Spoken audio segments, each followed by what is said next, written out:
मुस्कान, सिद्धार्थ, क्या हुआ? बेटा पापा को चाय दे दो। थोड़ी देर में गेम खेल रहे अभी।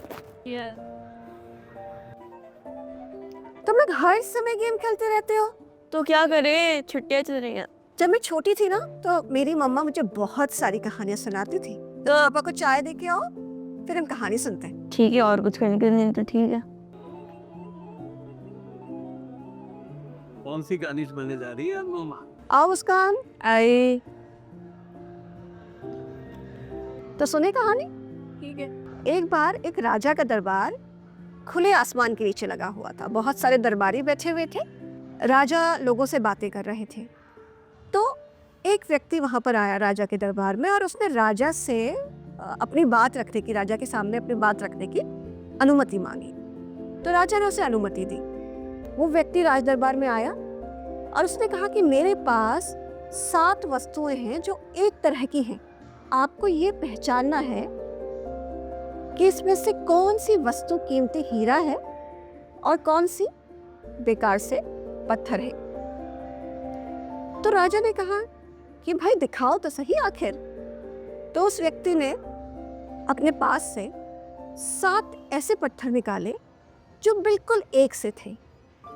तो राजा ने कहा कि भाई ये तो बड़ा मुश्किल है, ऐसे कैसे पहचानूंगा मैं।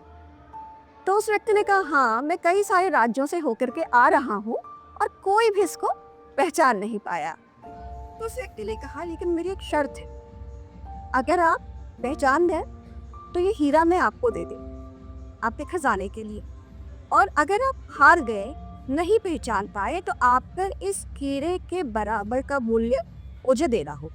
तो राजा बड़ी समंजस में आ गए। अब समस्या ये भी थी कि कैसे पहचाने, क्योंकि सारी चीज़ें तो एक सी दिख रही है। और अगर नहीं पहचानते कि अगर चैलेंज नहीं लेते क्या, तो राजा की इज्जत का सवाल था। तो राजा ने अपने मंत्रियों से कहा कि भाई आप लोग पहचान सकते हो। तो मंत्री बोले कि हुजूर ये तो सब एक जैसी लग रही है, हम कैसे पहचाने। अब राजा बहुत परेशान हो गए। तो उन्हें लगा कि इतने बड़े राज्य का मैं राजा, और मेरे राज्य में कोई भी ऐसा व्यक्ति नहीं है जो कि असली और नकली की परख कर सके। वो थोड़ी देर शांत रहा तो अचानक पीछे कुछ हलचल हुई।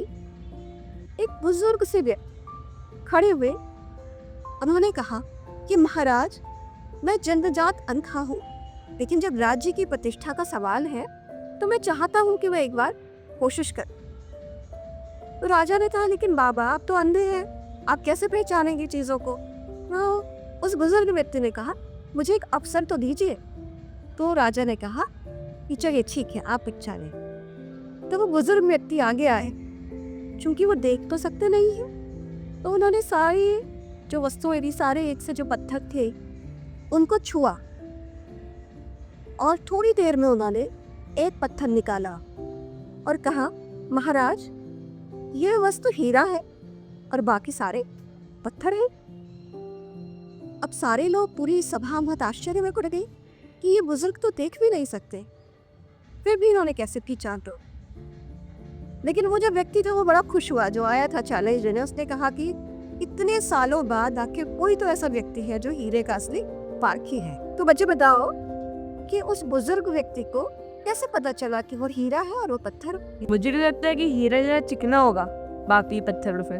हाँ, हीरे में कुछ ना कुछ डिफरेंस होगा। हाँ डिफरेंस तो था।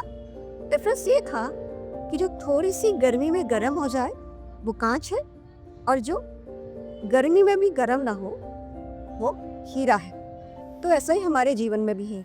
अगर तुम हीरा जैसा बनना चाहते हो, हीरे की तरह कीमती बनना चाहते हो, हीरे की तरह चमकना चाहते हो, तो तुम्हें हर परिस्थिति में कूल रहना सीखना पड़ेगा, काम रहना सीखना पड़ेगा। लेकिन अगर तुम थोड़ी थोड़ी बात पर इरिटेट हो जाते हो, गर्म हो जाते हो, परेशान हो जाते हो, लोगों से आर्ग्यू करने लगते हो, तो तुम लाइफ में बहुत तरक्की नहीं कर पाओगे, बहुत वैल्यूएबल नहीं बन पाओगे। इसलिए पेशेंस बहुत ज़रूरी। तो be patient and B valuable. तो कहानी में मज़ा आया? बहुत डर आया। आप कौन ले ले? हाँ